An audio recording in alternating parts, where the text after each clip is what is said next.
My coworker's notes literally vanished during a meeting, and I watched him slowly realize he'd been caught. If you're here for justice served with a wink, you're in the right place. Hit subscribe and tap like. Drop a comment where you're listening from. I love seeing how far these stories travel. All right, here's what happened.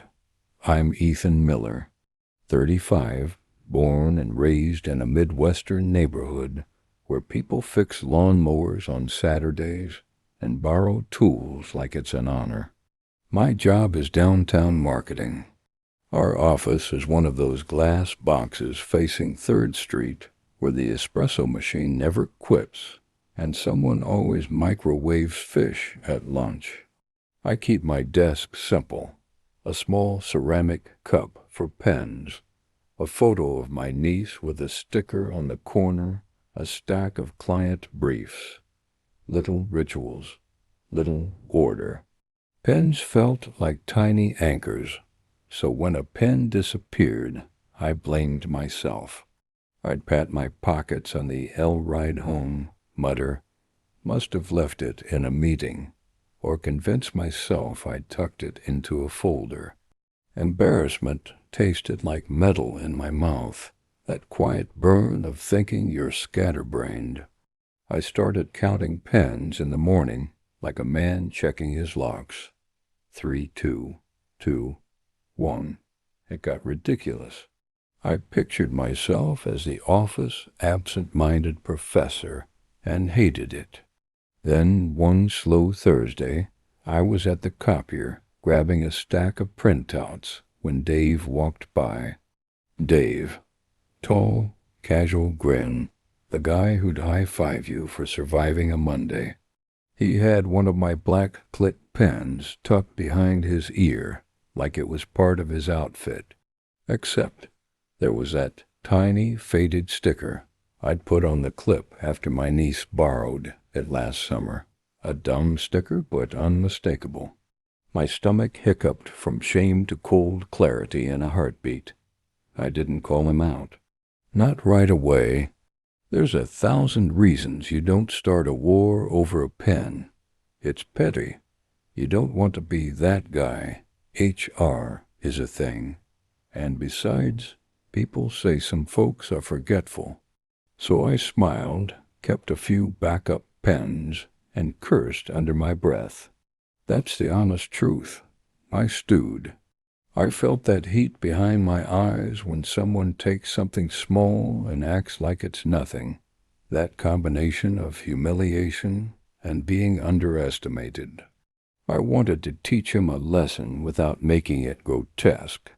That's when I got the idea that felt brilliant in the dark hum of passive aggression.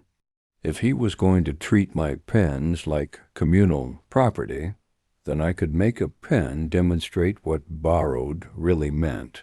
I ordered a pack of disappearing ink pens. Harmless, a little theatrical, think school prank level. The ink looks normal at first, writes perfectly, then fades. Poof, like it was never there. It felt proportionate, funny, and it would send a clear message without wrecking anyone's job or dignity, beyond a laugh and a blush. Preparation felt like half the fun. I bought them on a Saturday, opened the box in my kitchen next to a cold beer, and tested one on a Post-it. The ink was a dark blue at first. Then, like the exhale of a ghost, it lifted off the paper in slow motion until the page was blank. I laughed out loud, that sound that's equal parts relief and juvenile triumph. I told myself I was being wise. No permanent damage, no crashing systems, no I'm going to get written up anxiety. Just a moment. A tiny public correction. Monday morning I set the trap, 3 disappearing pens in my usual cup. Not hidden, not obvious, just available.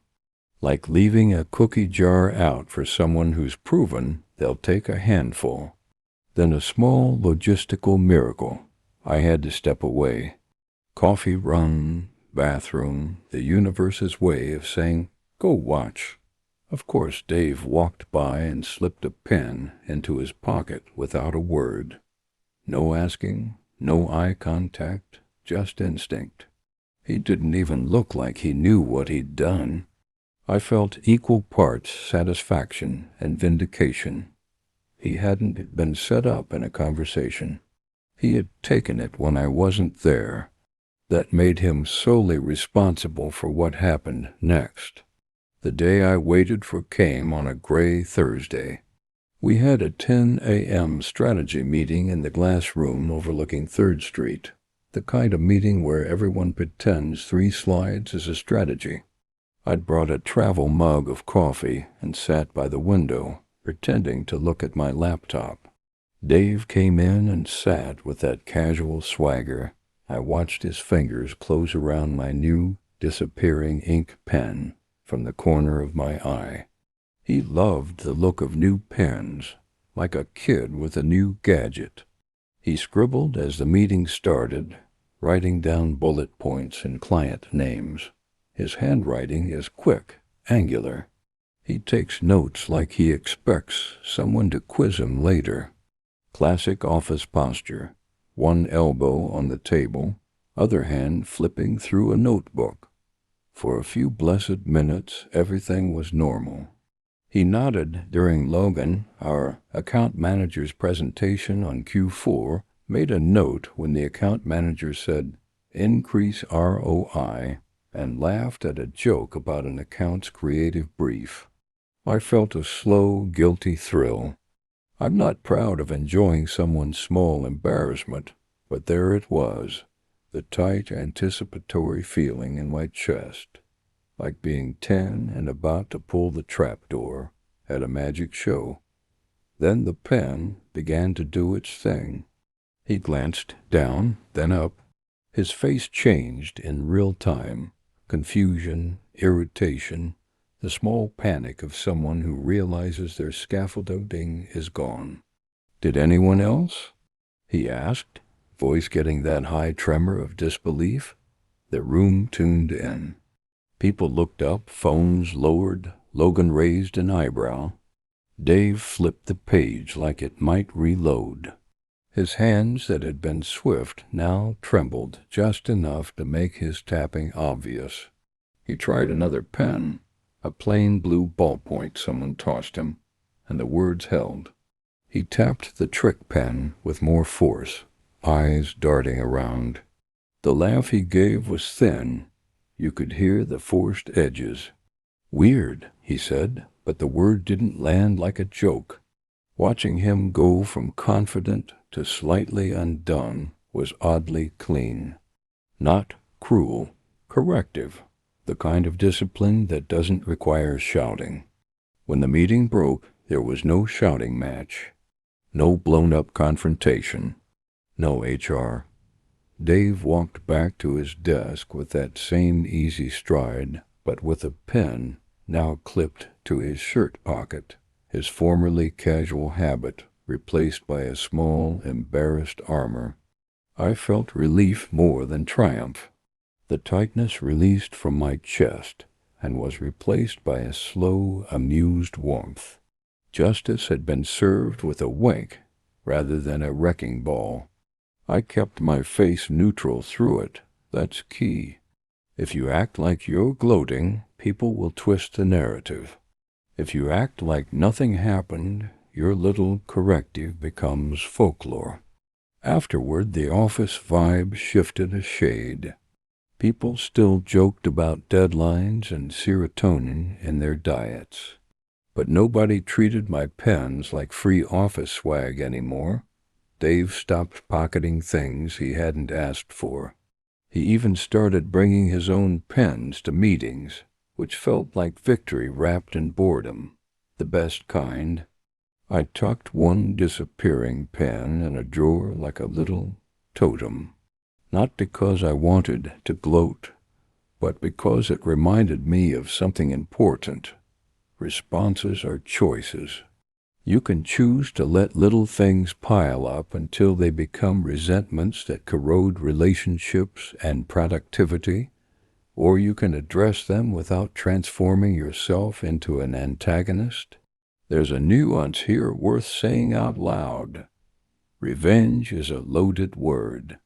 If you lash out in heat, you destroy as much as you think you correct. The method I used was proportional.